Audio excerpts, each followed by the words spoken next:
A limbo champion walks into a bar. That's the whole joke. Sorry, I know that's pretty bad. What up, YouTube? Let's here. Thanks again for visiting the channel. As always, I appreciate it. If this is your first time to the channel, thank you so much for coming. If you enjoy the content, please subscribe to the channel. And I'd appreciate it if you go ahead and hit that thumbs up button just for the algorithm. If you wouldn't mind, please go to Instagram and give me a follow. It's let's_do-it-up. LETS_DOITUP. And if you would like to send a knife or knives into the channel for review, just go ahead and send me an email at let'sdiu79@gmail.com. Go ahead and send me an email. I'll send you my shipping address, and you can send me the knife or knives, and I will go ahead and spend a week or two with them, review them, and send them back to you. And today's review is brought to you by none other than ENG EDC. Please give him a follow on Instagram. It's IAN_G_EDC. He sent me a couple of very exciting, very difficult to get knives to review on the channel. I'm very appreciative. I'd appreciate if you guys would show him support as well. And today we're going to be doing a quick review on the MSI by MICROTECH. I'm not going to call it the MICROTECH MSI because that would be redundant. Let's do it up. All right, first of all, this guy, pretty big knife, is 8.875 inches overall with a 3.875 inch cutting edge. Sorry, a 3.875 inch blade, a 3.375 inch cutting edge, and a 5-inch handle.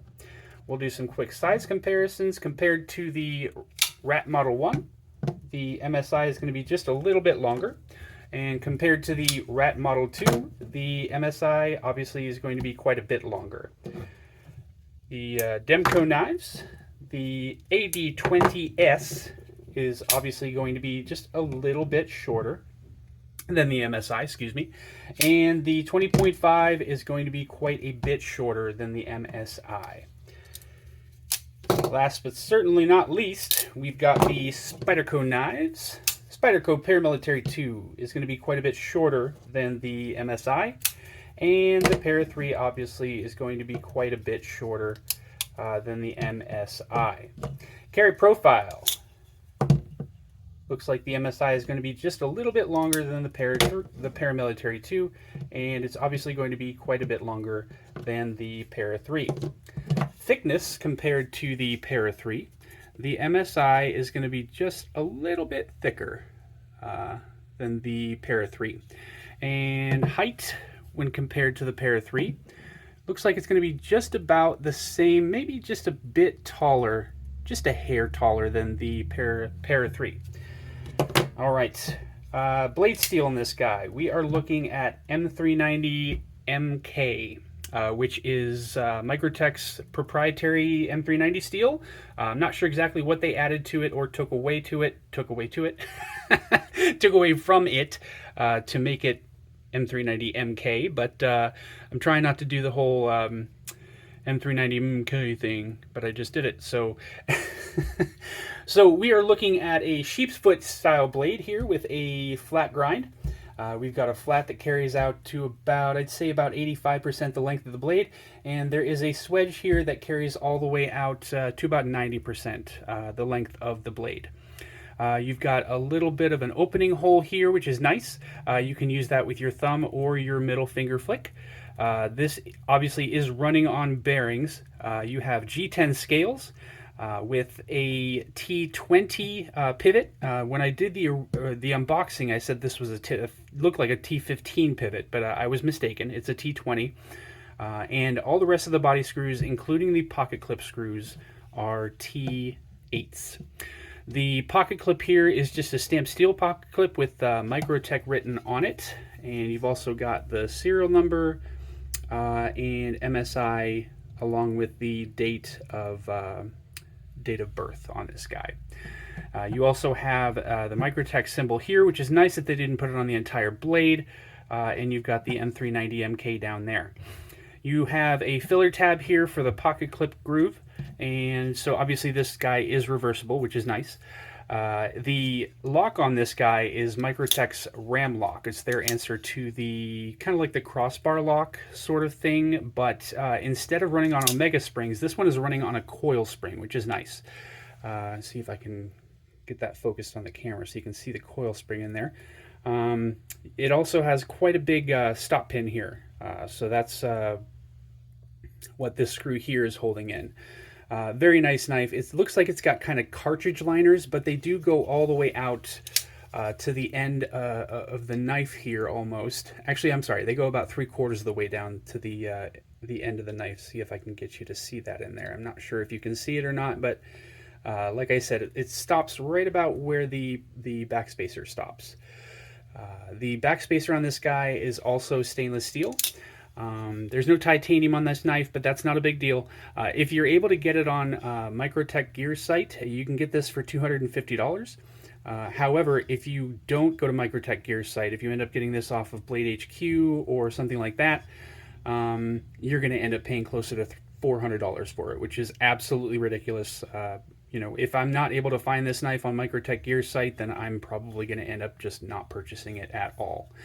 The blade has a little bit of jimping here, right up where the thumb ramp is. And you've also got a little bit of jimping back here on the back of the knife, and you've got a little bit of jimping down here towards the back of the knife on the bottom. Provides a little bit of meaningful traction, but not a lot. And you've also got some milling here on the G10 frag pattern milling, which also gives just a little bit of meaningful traction. I'm not sure why they didn't carry it all the way down here. But I mean, it's not the end of the world. I would have appreciated it more if it had the frag patterning all the way down here. I know they had to mill it out kind of for the thumb so that you could thumb flick it, but I kind of feel like they could have done that and still had some frag patterning down this way a little bit further. The ram lock works really, really nicely. As you can see, perfect action, flips right out with the finger, flips right out with the thumb. And it's very, very easy to disengage this with the ram lock. There's no lock stick on this guy whatsoever that I can see. And you've also got this this part here which has just a little bit of very fine jimping on it. I'm not sure why that's there because it doesn't provide any meaningful traction at all with your fingers. But it doesn't hurt anything either. And it looks like this one, let me see here, is it centered? Looks like it's just a hair off to the show side a little bit, but I could just be misinterpreting that on the camera. It's kind of hard to tell. It kind of looks, looking at it from my perspective, it kind of looks like it's off just a hair to the show side. But not to the point where it's going to cause a problem or anything like that. There is no blade play up, right, left, or down with this guy. Up, right, left, or down. Up, up, down, left, or right. I don't know why I do that sometimes. And again, there's this stainless steel backspacer here, which is very, very nice. I like the backspacer on the Stitch a little bit better. It's kind of more of a full-size backspacer there. The action on this guy is absolutely fantastic, and the ergonomics on it are really, really, really good as well. You do have a little bit of a forward finger choil here, and the way they have this set up, it kind of seems almost like a half and half choil, but it's really not. It's just, you know, they have it set up so that you can still put your finger there and not get too close to the blade, and you can still get a good choke up position on this knife, which is really fantastic. Super comfortable handle, really neutral shapes. I will say that the pocket clip on this guy does cause a little bit of a hot spot with this raised area here. It's not terrible, but it's enough for me to mention it. This, I didn't want to carry or use this knife at all. He did say that I could, but I really didn't want to do that, especially over the past month or so where I haven't really been doing any carrying of anything of any sort at all. I haven't really left the house much in the past month and a half or so. But it's an awesome knife. I really love this thing. I love the size of it. I love the balance. It's really close to the pivot here. You know, it's not butt heavy or anything like that. But yeah, it's a really good, it's a really good balance, and it's really comfortable in the hand. Let me see if I can get that to actually stay still. There we go. So yeah, the balance on this guy is really, really good. It's right behind the pivot, right where you want it. And it just does, the weight of this knife does feel fantastic in the hand, whether you're choked up or you're using the standard grip, it doesn't really matter. Very, very comfortable knife. I love the way they have this blade shaped, just kind of like you've got basically a full flat here, but it does curve up just a little bit. Not to the point where I'd call it a belly or anything like that, but this thing is absolutely fantastic. It's a beautiful looking knife. I love the G10. You can't really find this knife right now in this configuration. If you, like I said, if you can find it on MSI or MICROTECH Gear's site, you'll be able to get it for $250. But if you end up getting it from Blade HQ or Knife Center, you're going to end up paying closer to $400, which I think is outrageous. Just going to say that. You can find versions of this right now in Grivery.